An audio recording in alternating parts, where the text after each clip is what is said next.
morning, Suzanne. Thank you for joining us, for joining me today. It's great to have you here, and I cannot wait to learn everything you are doing with our 2130 partners. So now, thanks for being here. I've been looking at some of the stuff you're doing, and I'm a big fan. Oh, thank you. Well, I don't know what to say about it because I was just telling you how much I want your background. So I don't know. You're probably going to change your mind after that. Space, it's all good for us, right? Natural space, yeah. Absolutely. So now, can you tell us a little bit about your background and how you got to where you are today as the co-founder and principal of 2130 Partners? Sure. I'd be happy to. Well, it started long ago, now over 30 years ago. And actually, my husband and I are partners in this business. And we took many, many walks on the beach. We lived in Southern California at that time. Now I live in the Seattle area. But at that time, we took many, many walks on the beach thinking, what impact do we want to make on the world? How do we use our gifts, our talents, and what do we need to grow ourselves in to really be giving back in the world? And our background has been in leadership. It has been for a long time. We wrote a book on leadership, and I do leadership speaking and consulting and all those kinds of things. And when we started our company way back in 1990, we chose the name 2130 Partners. We thought people would probably ask us, is that a street address of your first office or what is it? But, that was okay because that gave us a chance to explain it. And the explanation is we started our company in 1990 and we calculated 140 years later from 1990 is the year 2130. And that was significant for us because in many Native American traditions, the planning cycles or the time frame is 7 generations. So 140 years is approximately 7 generations. And the reason that was crucial is for us, we can ask ourselves every day as 2130 partners, consultants and coaches and co-founders, authors, whatever place we see ourselves in, what is it if I ask the people who will be alive in the year 2130, how they would want me to spend my life? Ooh. What would they have to say? What would be the priorities? What would be the most highly leveraged, highly impactful thing that I could work on? And for us, it's leadership in all ways and forms.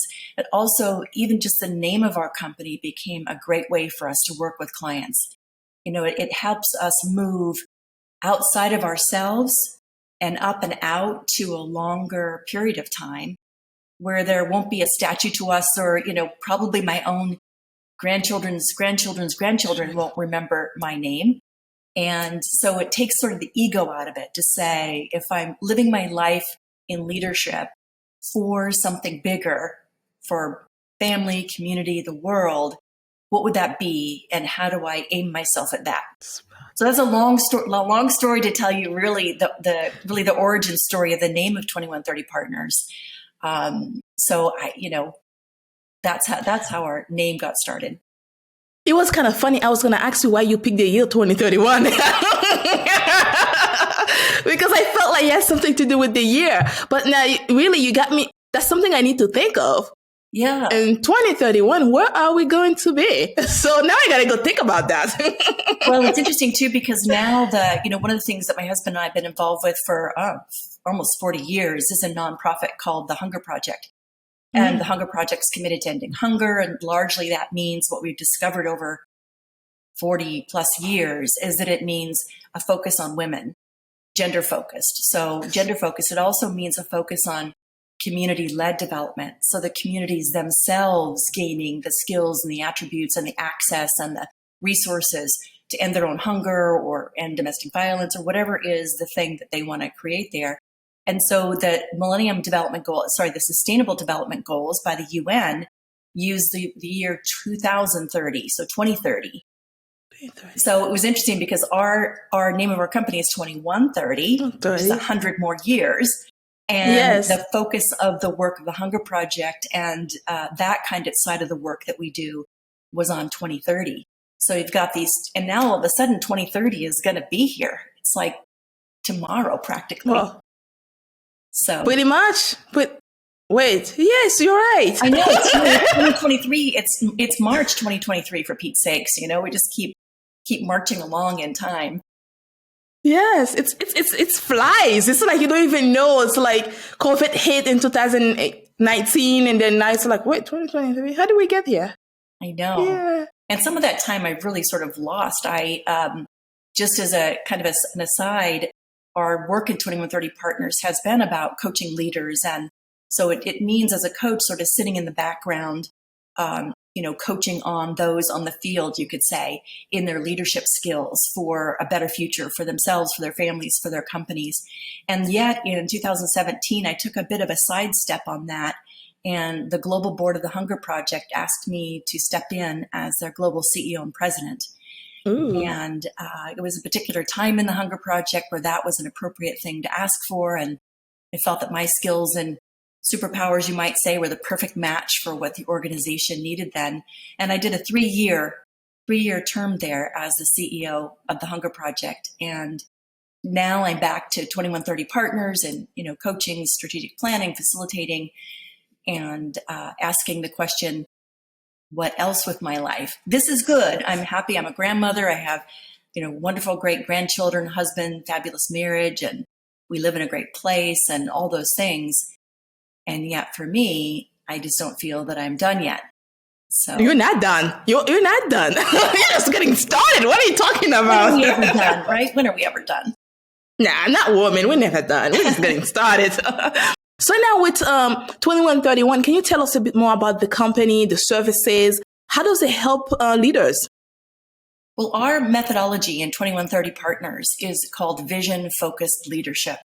And that simply means that the job of a leader is to focus on the vision, right? And to get everybody lined up and focused on the vision. And that work has really been enhanced over the years with the work of the Hunger Project that is women-centered and community-led, is very much the same. Vision-focused, vision, commitment, and actions, actually the name of the workshop that the Hunger Project uses to bring communities into a vision for their village and to sustain it. And so that same methodology translates into for-profit companies and into developed companies. For-profit companies and developed countries like the United States. So we've been helping leaders in what is actually still an emerging field of collaborative leadership. So when we started in 1990, the command and control method of leadership, which is boss tells the next level, sort of top down. And while that has some benefits sometimes in emergency situations, those kinds of things, generally speaking, what is seen as a preferred method of leadership is in the emerging field of collaborative leadership. So while we may have been before our time, starting in 1990, I think the world and business and nonprofits are coming around to this method of collaborative leadership.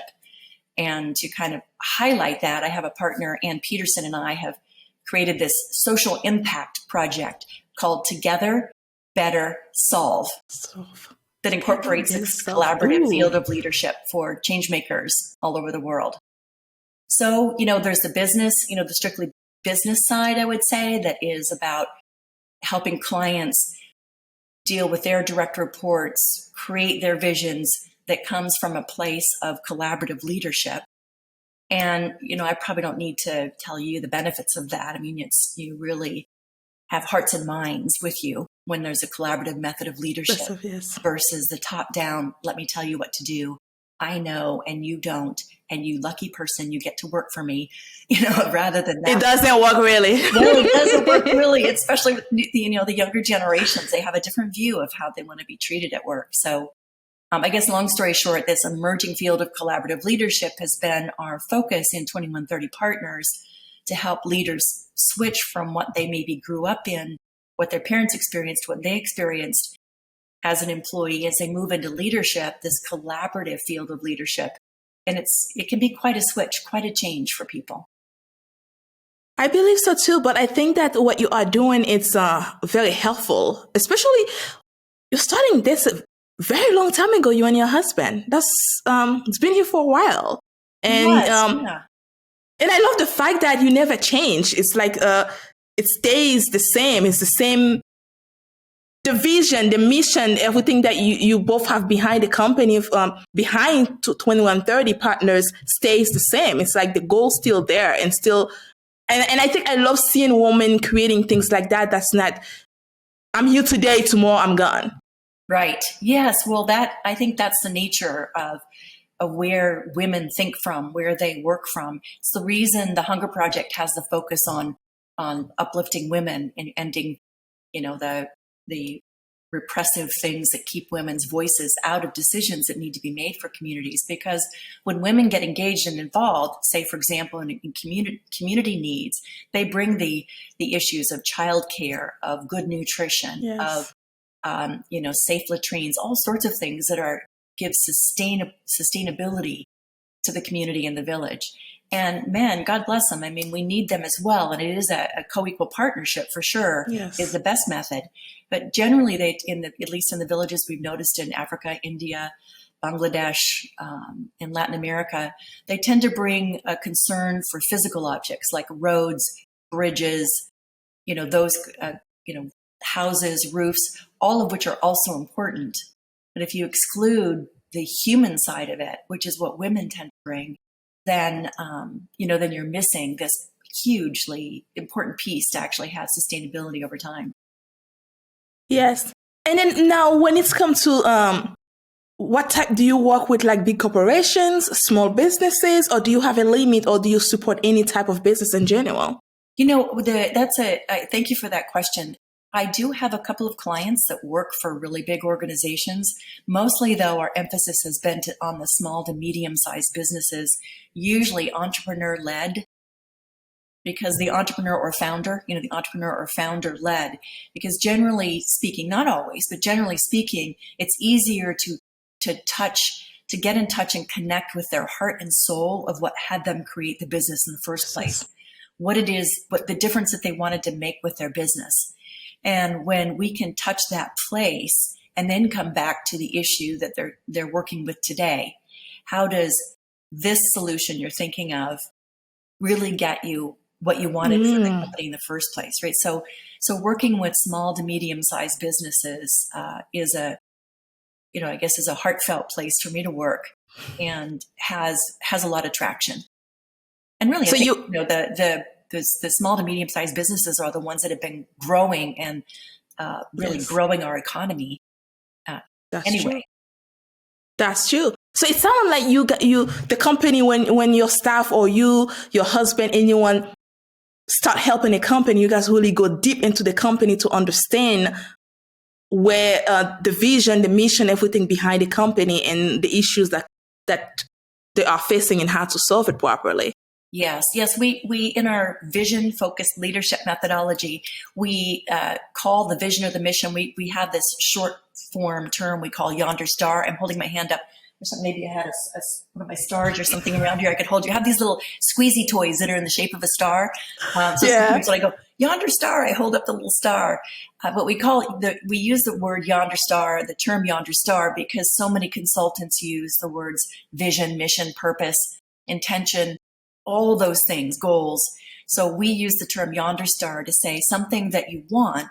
So it's not something you don't want. It's something you want that you don't have yet, and that it's up and out from me into something else. So it's a way to have a shared vision that everyone in the organization can get behind. And growing the company to $1 billion is not a vision. Right? No, it's not. We know that there's a money marker, money levels that can mean certain things about our ability to pay people and all those things. But those are outcomes. The financial pieces are the outcomes of delivering the vision and the mission in a collaborative leadership fashion. Then, sort of everybody wins, the win-win method. But yes, we do. It is important and if the companies don't have a vision and mission or value statements, then we work with them to create that. Ooh. Because we always want to be able to say, okay, hang on, you're stuck in this conversation like this, you can't make a decision, or you're beating your heads against each other about this. What's the bigger picture? What's the Yonder Star? Remind me, what is it we're trying to do here? Oh, okay, that's what we're trying to do. Then we can both get together facing that vision rather than facing each other. Right? So now we're colleagues, we're partners, and saying, yes, we both wanted that vision. Now, given that we're partners, what are all the different ways we could resolve this issue? Not just my way or your way. We don't have I love it. Stay stuck in this polarized, right, wrong, kind of binary that doesn't work, method of interacting or problem solving. I love it. So now do you do one-on-one coaching, group coaching, or do you also provide workshops for the staff members? We do. You've got it. Executive coaching, which is one-to-one usually, sometimes group coaching, vision strategy planning. We have workshops. Productive Interactions is a workshop that takes people through the basics of our methodology. With my social impact initiative with Ann Peterson, Together Better Solve, we have some new I would say human dimension technology or methodology to take people for taking a vision and putting it into action. It's called Imagining in Action.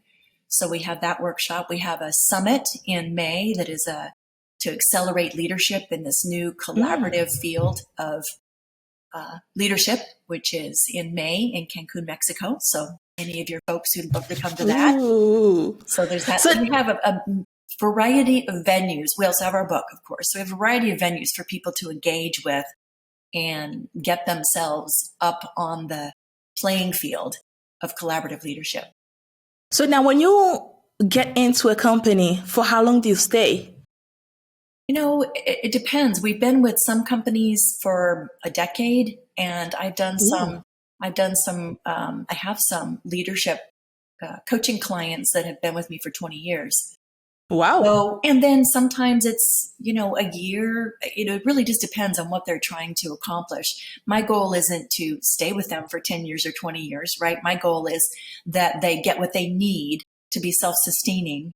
And over the ones that have been around for 20 years or even 10 years, it's been a progression. In the early years, it was a pretty intensive engagement, probably to get their vision, mission, values done, get their team working collaboratively and productively on setting goals and reviewing goals and solving problems. And it was a more intensive time with that. And then over the years, they're getting really good at it.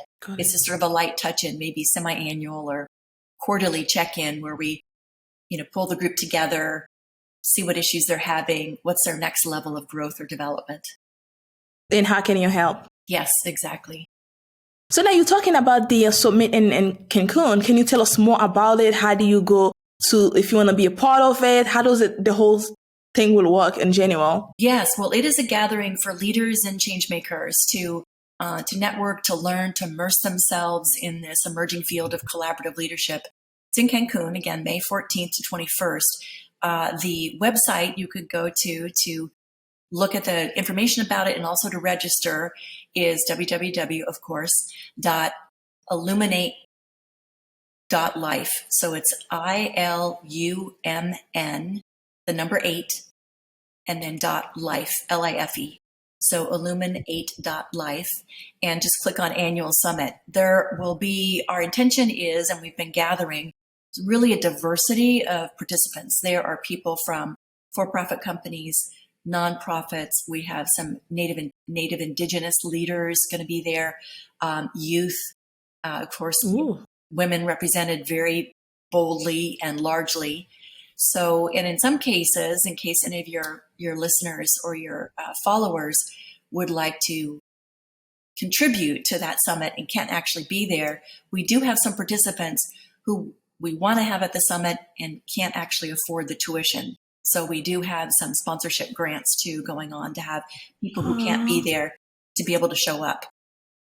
And we're going to do some filming too. I didn't even talk about the series yet, did I? No, you didn't. Tell me about it though. No, so in the social impact initiative that my partner and I are working on, Together Better Solve, we have been invited by one of the providers of media that we watch on television to submit a proposal, along with when you submit a proposal for a docuseries or any kind of series to those organizations, you also provide some videos called a sizzle reel. It's like a trailer.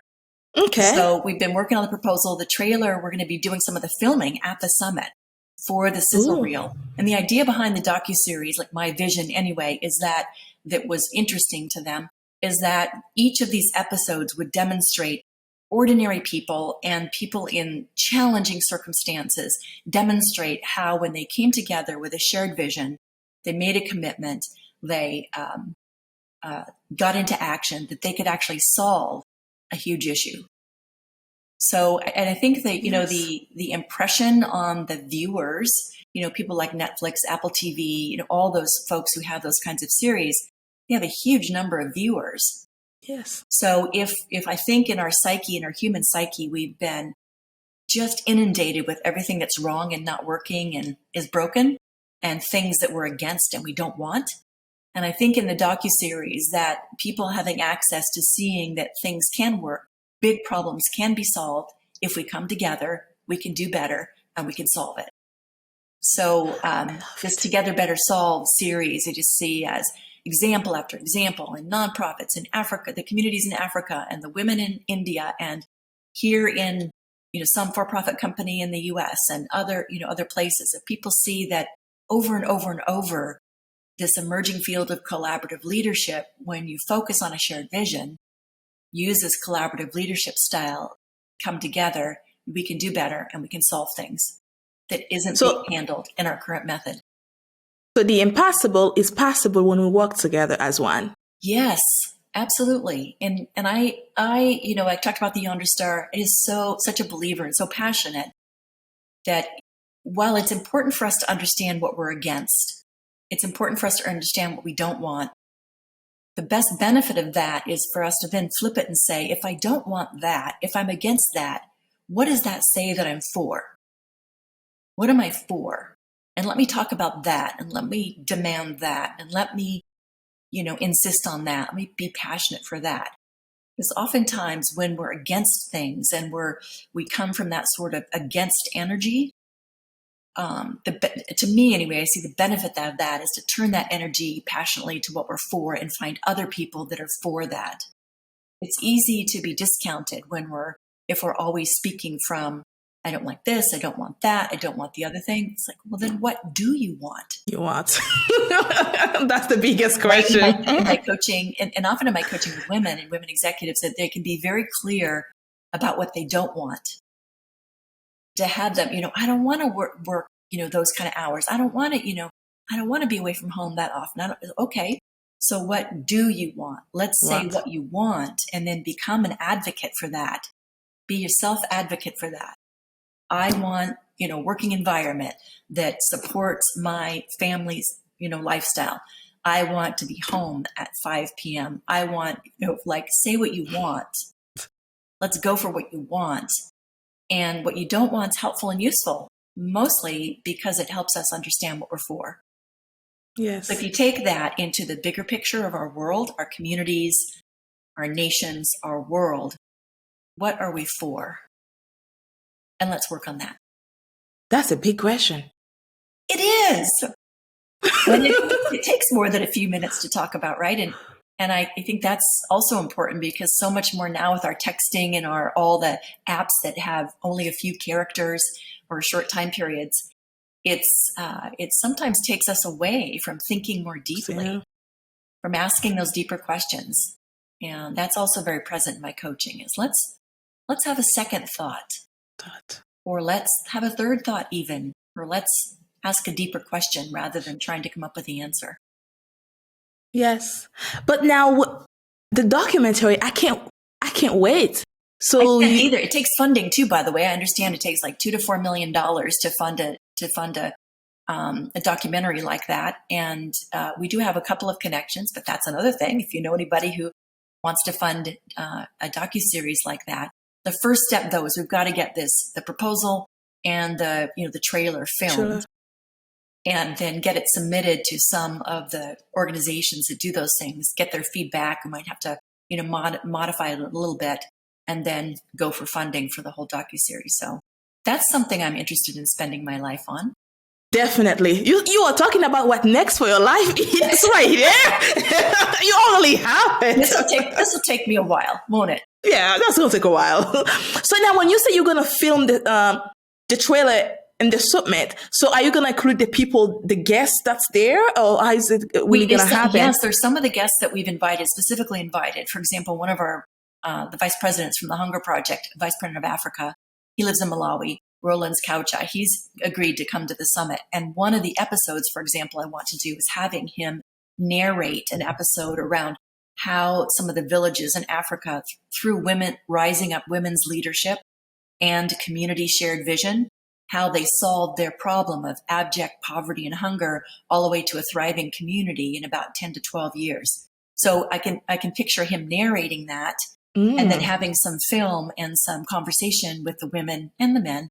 We'll give them some airtime too, in the village about how they did it. And that could be one of the episodes. So since I would like to see Rollins narrate that, he's going to be at the summit, and then we're going to do some kind of, like you're doing here, kind of a question answer video, and have him speak a bit about that, so that in the trailer it would show Rollins talking about the episode he'd be narrating and what he's excited about that.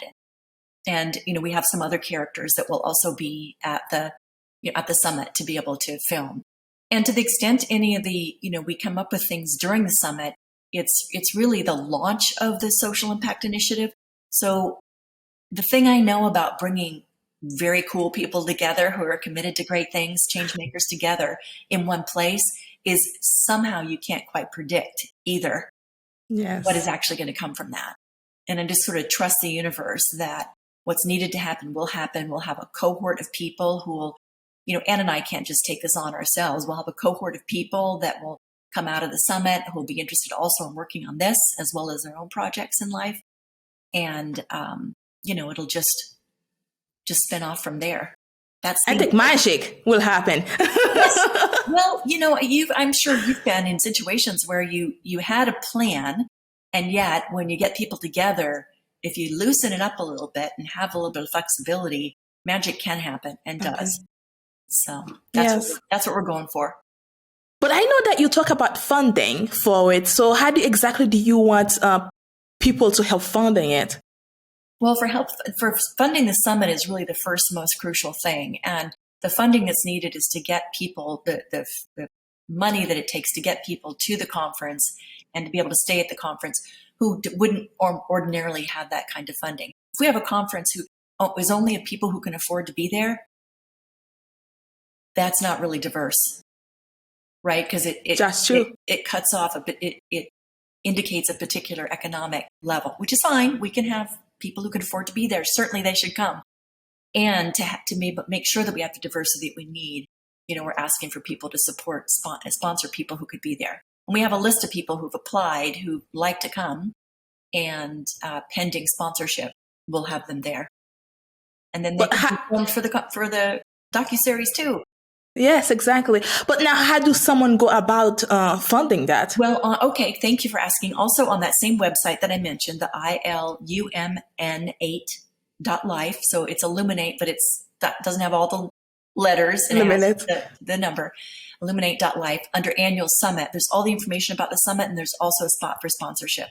And then when the sponsorship comes up, it's all the way from an individual just giving a small amount of money to a corporation being able to give a larger amount of money, right? So there are buttons people that can pick, and the contributions go through a 501c3 that is by one of our dear friends, Felicia Fro, who has Money with Mission. She has a nonprofit called Money with Mission. So the money will go through there and sponsor the folks to come to the summit. Ooh. So go to the bottom line is to sponsor, to help, to support is to go to the website, www.ilumn8.life, click on Annual Summit, and scroll down to look at the summit, of course, and the sponsorship buttons, and that's the place to do that. So now, do you have a deadline? We do, because the summit is May 14th to 21st. So for people to make their flights or their travel arrangements, it'd be useful to have those sponsorships in the month of March. So April, we can be sure we have all the folks set up with their travel and their logistics and plan for their rooms and their place in the conference and all that good stuff. So everything will be taken care of for them under the sponsorship? Yes, right. So now the people that's sponsoring it, that's making the donation, do they get anything? For example, like recognition, the logo on your website or at the event, something like that? We do. We have some of those things described under the sponsorships. And we also have the virtual attendance offering, which, the virtual offering also could be offered to people who do sponsorships. Okay. So now, do you have the deadline for the people to register to actually, let's say someone want to be a part of the summit? What's the deadline for them to buy a ticket to be a part of it? Well, I would say it would be useful to have it by April 15th to buy their sponsorship.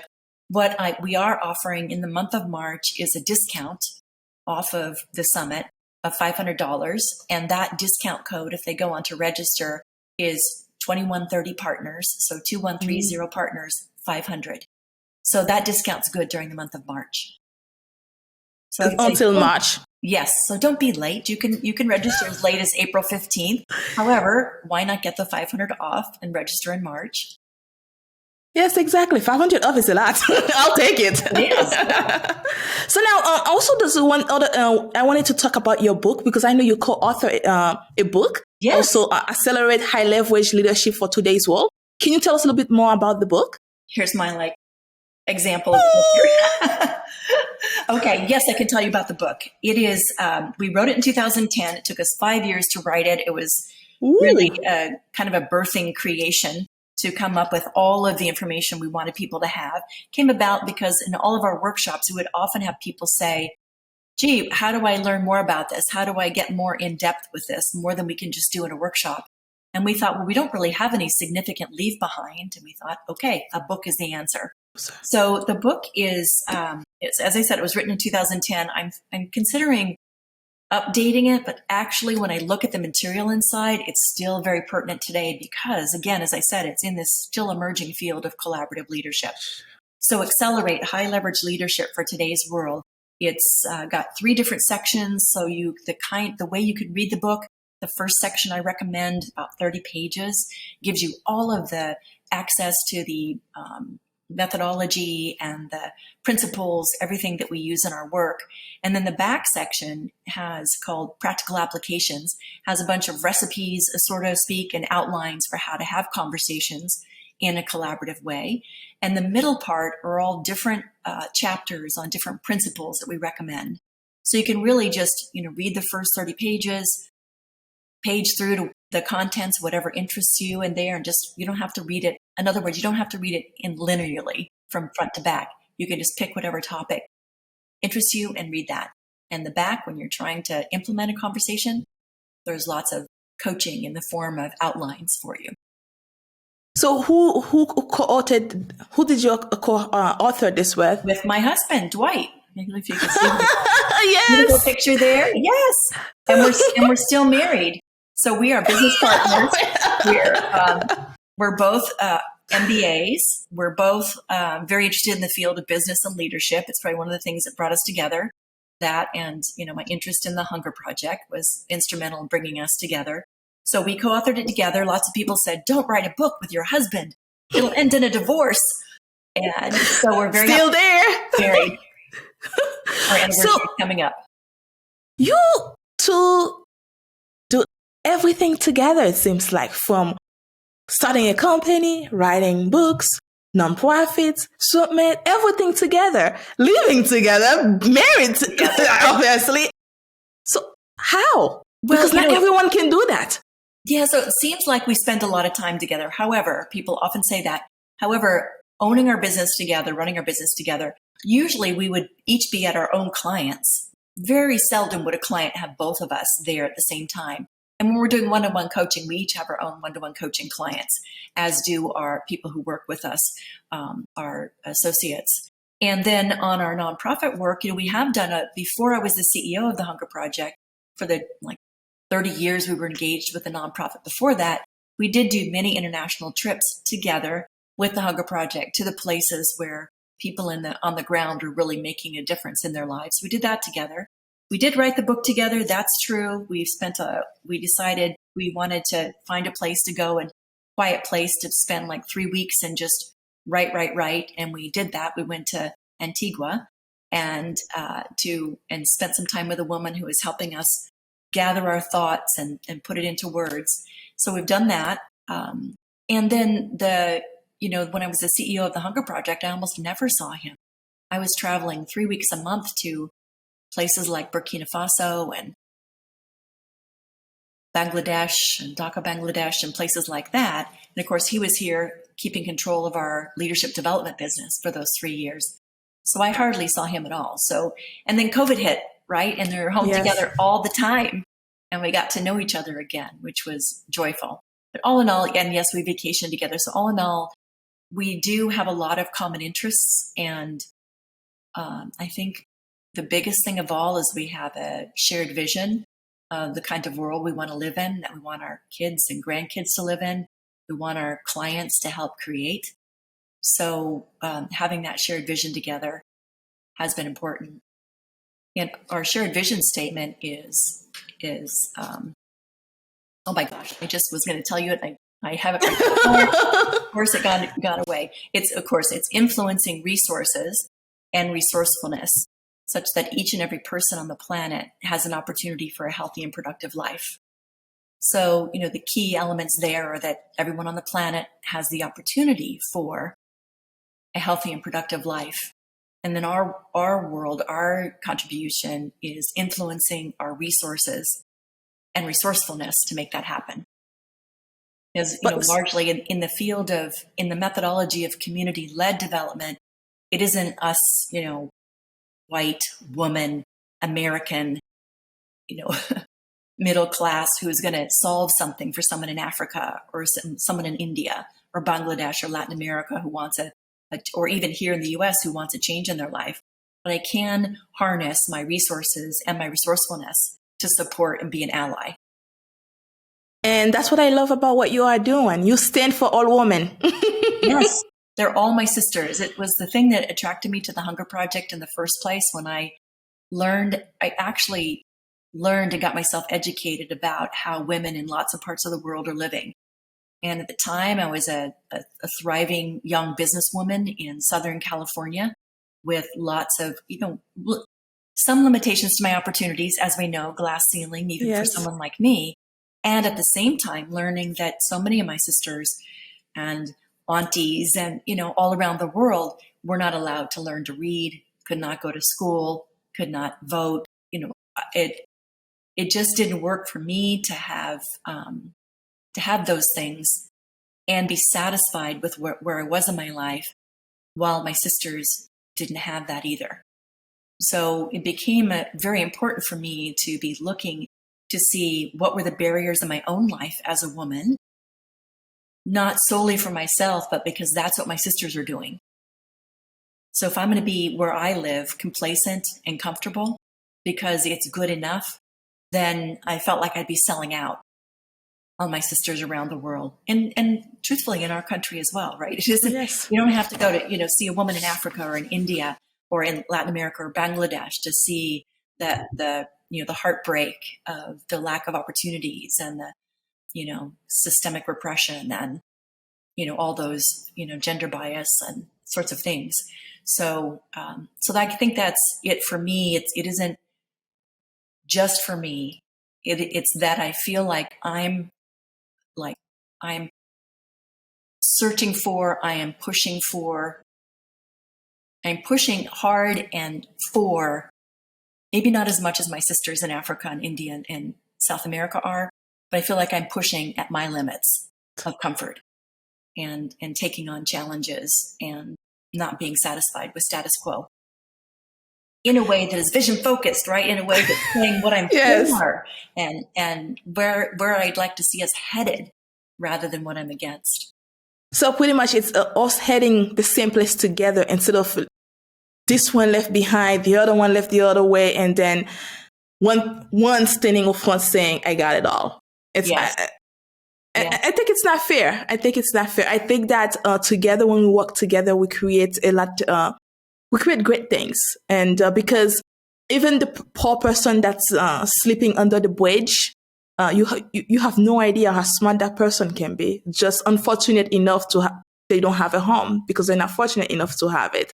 Right. So it's the assumptions we make about both about people of certain color or people who have a certain amount of money or of certain gender. There's assumptions we make about that being good and or right or smart.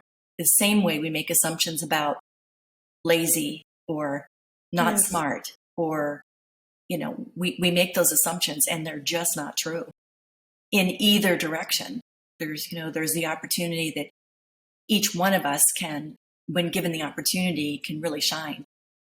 Absolutely. And it's like I meet other colors, and they suffer as much as I suffer. That's the reason why sometimes when people talking about black, white, yellow, pink, and I'm like, I don't see any difference between all of them, because I meet all of them. They all have their own issues, their own problem that need to be solved. It might be in a different way, but it's Yes. there. So Yes. at the end of the day, we all need help. Yes, I love what you're saying, that am I willing to see each and every person as an individual, that they have their own personal, their individual roadblocks, right? Yes. And their own personal strengths and superpowers, right? We all have superpowers. And sometimes we haven't unleashed them yet, but we all have superpowers. And so if we're relating to each other person as you are a fully capable, competent human being, what's your superpower? Let's get it unleashed. And what are the things that are holding you back? And let's get them out of the way. Then I think that's a healthy way. At the same time, I am a person that understands systemic biases and systemic racism and systemic cultural repression. And, with the Hunger Project, and one of the first things in India, for example, with women's leadership training, which is really hard to get women in the village to come to a leadership training, because sometimes they're not even allowed out of their homes, right?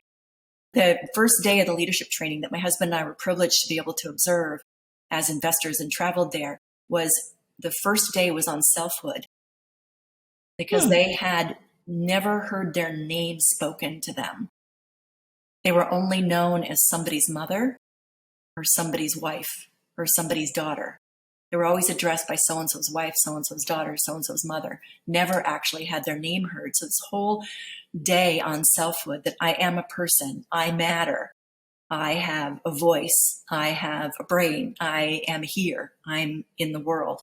And then the leadership training could go on to say, okay, and here's what a real leader does. A real leader does things that are good for their community. A real leader, hears all the voices, this whole collaborative leadership model, right?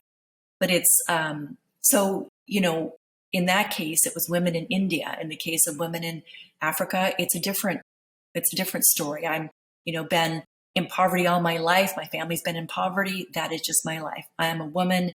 I am less than. It's okay for me to be beaten. I did something wrong. That has to shift. That mindset has to shift.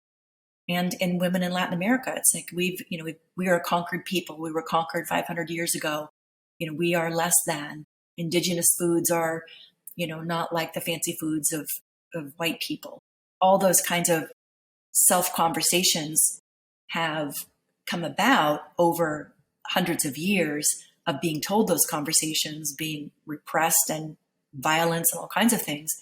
But the first thing that has to start is those mindset shifts have to shift to, oh, I am a human, I am a person, I am valid, I am valuable. I do have a voice, I have dreams, I have hopes, I have children, I want them to do better.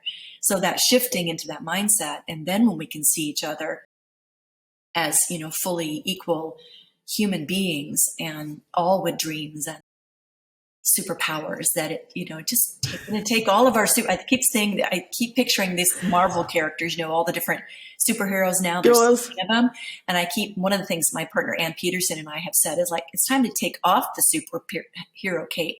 This way of thinking that there's some individual superhero who's going to save us, rather than we all have superhero powers. And when we put them all together, we rock it. So. We are the superheroes. Oh my goodness. So now, what advice would you give to other women who are looking to pursue a leadership career or entrepreneurship, or just want to own their own experience and lessons? The first advice I give for sure is to be an ever vigilant watcher of your own mindset. When is your inner voice talking to you and saying something that's not helpful for you moving forward, saying, oh, well, they don't hire women for that, or, I haven't worked there as long as he has, or whatever is or I'm a mother, I have to, so I can't do X, Y, Z, whatever is the internal the internal dialogue, that's what generally holds us back most. And wherever possible, find, whether it's a coach or it could be a friend or someone in your life who can be a sounding board for you and a champion. Because sometimes what goes on in our heads, when we say it out loud, we realize how ridiculous that is. Right? So if we can find someone who can be an advocate for us and a champion, and whether they join us in our endeavor or not is not the point. It's that they're there for us. You go, girl, you got this. That, don't listen to that voice. What's next? Take it on. Be brave. Take courage. I love Brene Brown. Any women, listen to Brene Brown. She does some really great stuff about courage and heart and living a wholehearted life. So now, where can someone reach out? How can they reach out for to 2130 partners and for support, for anything else, coaching, workshops, anything else you guys are doing? Yes, we have a website at 2130partners.com. And then you can also reach me at Suzanne.Frindt at 2130partners.com. So just my name, SUZANNE.FRINDT at 2130partners.com. And I'd be happy to interact with you.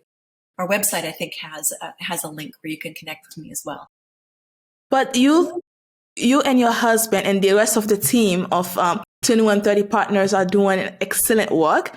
And I think one of the things that you are doing that I'm very impressed by is helping other women and also standing for them, because not a lot of women do that. And sometimes even when they say they are, but they have to realize that they are not. And sometimes they just manipulating other women. And having other women that's advocate and 3 years of your time and then being the CEO, traveling the world, helping. Even before that, you were only doing the work. So it's amazing, and I appreciate it. If anyone ever say thank you to you, well, thank you. Oh, thank you. I really appreciate it. It's important. We have to be there for each other. Absolutely. Anything else you'd like to share with us before I let you go today? I just really appreciate your work, and thank you so much for the chance. I know that you're hearing stories from lots of women, and I just also appreciate the gift that is to be able to have my voice be heard as well. So thank you for that. I really appreciate it. I can't wait to watch the documentary. I'm too excited. All right. Well, thank you so much, Suzanne, for being with me today, for giving me the chance to talk to you, to learn about you, all the great works you are doing. And thank you for all the work you are doing, actually, and continue to supporting women, because God knows we need that. Yes. You're welcome, and right back to you.